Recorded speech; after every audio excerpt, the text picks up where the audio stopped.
250%, 270% has been ripping us off for years on tariffs for lumber and for dairy products. 250% tariff, which is taking advantage of our farmers, so that's not going to happen anymore. The latest tariff threat is also a serious concern in Alberta. Canada's dairy system, and this has long been a thorny issue, with France and New Zealand have also complained that Canada limits access to sell its cheeses or butter to Canadian consumers. In one stroke, $3 billion worth of U.S. dairy was lost.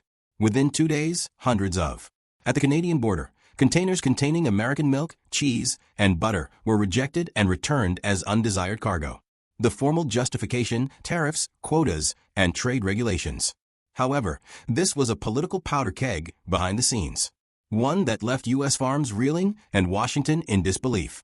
A financial planner was at the heart of this storm, and his well-thought-out action left American agriculture in ruins. We'll reveal how precisely Mark Carney struck a strike so devastating that even Trump's own supporters were left reeling. Please click the like button before we start. We can outsmart the YouTube algorithm thanks to it.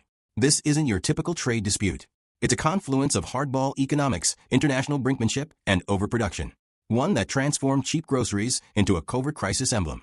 While consumers rejoiced over substantial price reductions, farmers were wasting their money, businesses were losing money, and the White House appeared to be in a state of complete silence.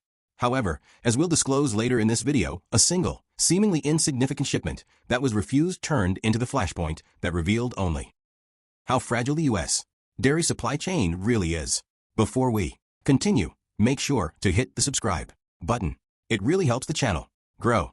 Then, the blow landed. Canada announced tariffs exceeding 200% on certain American dairy imports, with some items climbing to 250% or even 270%. At the extreme end, the rate hit a staggering 300%. In trade terms, this is a commercial death sentence, a surcharge so high it instantly renders a product unsellable in the target market. Within less than 2 days of enforcement, more than 200 shipping containers of American cheese valued collectively at nearly $3 billion were denied entry at Canadian ports. Rejected cargo was put back on trucks and ships bound for the U.S. market, which was already oversupplied. These weren't small spare items that could be discreetly used elsewhere.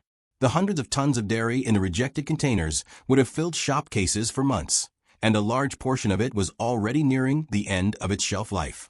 Even worse, some of these shipments had never made it to Canada after being returned from other foreign markets. This implied that what had once been high-end stock designed for upscale shelves was now in danger of going to trash. Due to a combination of a financial and logistical problem, distributors were frantically trying to locate any retailer that would accept the goods, even at a loss, in the United States, back home. Supplier offers flooded retail behemoths, including Walmart, Target, and Kroger, anxious to get the stranded stock unloaded. Almost overnight, shock sale labels with significant reductions appeared, leading buyers to believe they were seeing a rare windfall. These price reductions were actually a sign of a supply chain breakdown. To increase its shelf life, some of the cheese was frozen, while the majority had been stored in cold storage for months. Because disclosure of these facts was not required by U.S. regulations, customers were unaware that they were buying products that had been rejected from the global market. There was a harsh reality hidden behind the deals.